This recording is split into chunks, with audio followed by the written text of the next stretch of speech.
देखो ये बहुत सिंपल चीज़ें हैं, हम इसको बहुत सिंपल सिंपल ही रखेंगे और आप थोड़ा सा गौर करेंगे तो आपको बातें समझ में भी आएंगी। ये इस तरह से समझ लें हम लोग कि एग्जाम में हमें याद करने की ज़रूरत ना, अपने आप समझ के काम हो जाए। अब पार्टनर जब गुडविल आता है तो कई तरह से ला सकता है। कई तरह से कैसे? एक फॉर्म होता है जिसको हम लोग बोलते हैं पार्टनर का प्राइवेटली गुडविल लाना। प्राइवेटली गुडविल लाने का मतलब क्या होता है, इस बात को समझिए। फर्म के अंदर ए और बी पार्टनर थे, ठीक है। ए और बी पार्टनर थे जिन्होंने पुरानी फर्म चलाई, कई साल तक चलाई और फर्म की गुडविल बन गई इनके कारण। अब सी नया पार्टनर आ रहा है। ये जो नया पार्टनर है, ये इस पार्टनरशिप फर्म का नया पार्टनर बनेगा और डेफिनेटली जो गुडविल इन्होंने बनाई है उसका फायदा भी इसको भी मिलने वाला है। तो ए और बी इसको बोलते हैं कि गुडविल के पैसे लाने।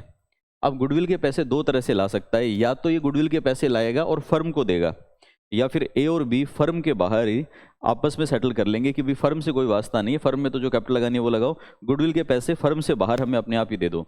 ये जस्ट एग्जांपल के लिए ऐसा हो सकता है ना कि मान लो कि आप लाइसेंस बनवाने जाते हो, तो लाइसेंस की फीस कुछ तो देनी है आपको सरकारी काउंटर पे, और कुछ आरटीओ के बाहर खड़ा होकर एजेंट ले लेता है।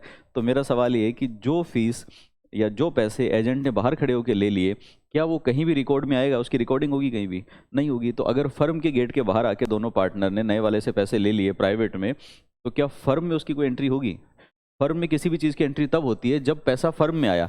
अगर पैसा फर्म में आया ही नहीं, ए ने प्राइवेटली पैसा ले लिया, बी ने प्राइवेटली अपने घर पे पैसा ले लिया, तो उसकी कोई एंट्री बुक्स में होती नहीं है।